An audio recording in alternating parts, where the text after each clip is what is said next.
Terima kasih kepada para media massa yang hadir pada sidang media hari ini. Majlis tertinggi PPP bersidang pada hari ini buat kali kedua bagi tahun ini. Dalam persidangan ini kita telah meluluskan senarai perwakilan dan juga 7 resolusi yang akan dibentangkan dalam Perhimpunan Agong nanti.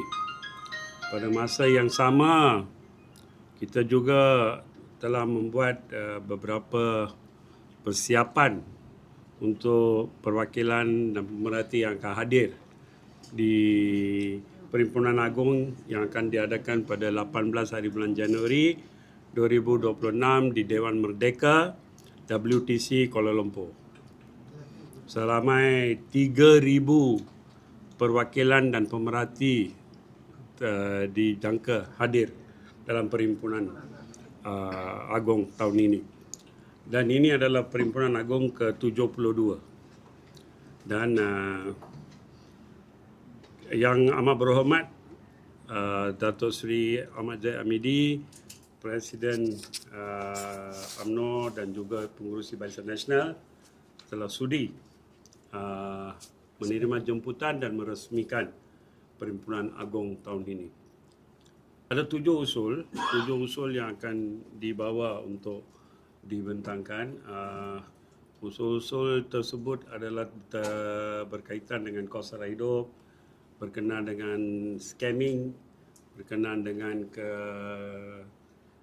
pendidikan, berkenaan dengan perpaduan.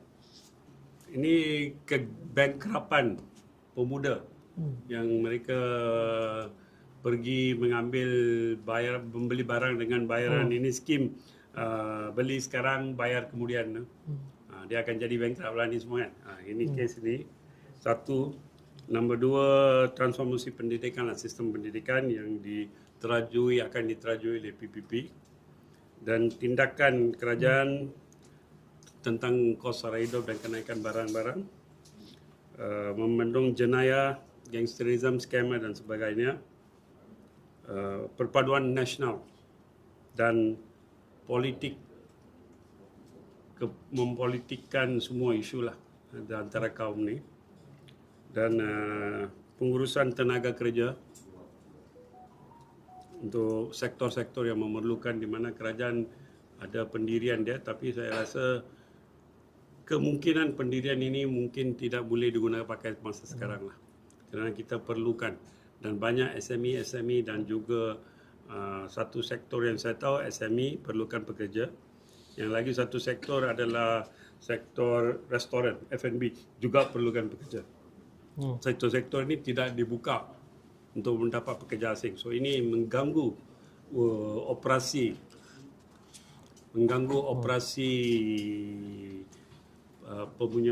pemilik syarikat-syarikat inilah. Itu. Dan seterusnya adalah berkenaan dengan isu kesihatan mental. Isu kesihatan mental untuk rakyat Malaysia. Tekangan ekonomi, tekangan pekerjaan, tekangan kos sara hidup sini, ini semua membuat isu kesihatan mental para rakyat Malaysia perlu diberi perhatian.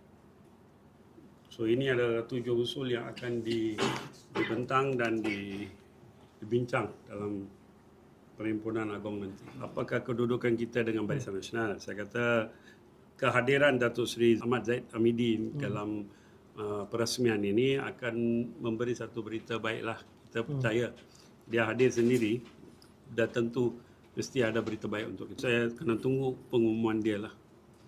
Kita tak mau buat andaian, kerana kalau ada apa-apa isu dengan komponen lain ke apa, kita tak nak buka cerita lain. Kita sabar. Kita terima tengok apakah amanat dia. Kita yakin positif kerana dia datang. Kalau dia datang memang positif lah. Tak ada sebab tak positif kan.